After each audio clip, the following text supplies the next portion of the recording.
રાજકોટ જિલ્લાના ઉપલેટા ખાતે આવેલ બ્રહ્મચારી બાપુના આશ્રમ પર દર વર્ષે અનેક કાર્યક્રમો યોજવામાં આવે છે, જે હજારોની સંખ્યામાં શ્રદ્ધાળુઓ દર્શન કરવા માટે આવે છે। ત્યારે વિવિધ કાર્યક્રમો કરતા આગેવાનો દ્વારા દર વર્ષે બટુક ભોજનનું ભવ્ય આયોજન કરવામાં આવે છે, જેને લઈ આ વર્ષે પણ ઉપલેટા શહેરના વિસ્તારની વિવિધ શાળાઓમાંથી હજારો બાળકો તેમજ વાલીઓ શિક્ષકો આ કાર્યક્રમમાં હાજર રહી બટુક ભોજન કરવામાં આવ્યું હતું।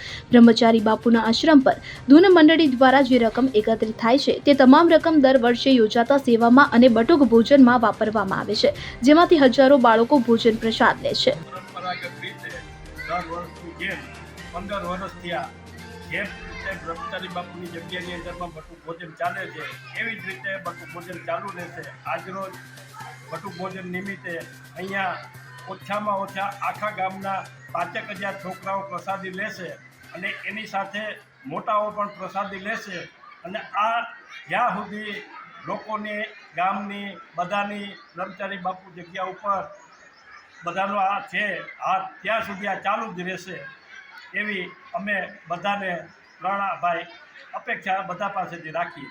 બીજી કઈ કઈ સંસ્થાઓ તમારી પાસે ચાલે ધૂન મંડળીની એ બોલો ને બે શબ્દ। જે અમે અમારી સાથે એક ધૂન મંડળ રામધૂન મંડળ છે એ પણ પોતાની રીતે પરંપરાગત રીતે જે વર્ષોથી ચાલુ છે એવી જ રીતે ચાલુ રહીએ છીએ અને જે લોકોને ત્યાં પ્રસંગોપાત જે બોલાવે છે એમને ત્યાં જઈને એ ધૂન ગાય છે। સરફરાઝ કોડી, ઉપલેટા। હવે જુઓ દેશ દુનિયાની તમામ ખબરો તમારી આંગળીના ટેરવે। ઉઠાવો મોબાઈલ અને ગૂગલ પ્લે સ્ટોર પરથી ડાઉનલોડ કરો અમારી CN24 ન્યૂઝ મોબાઈલ એપ।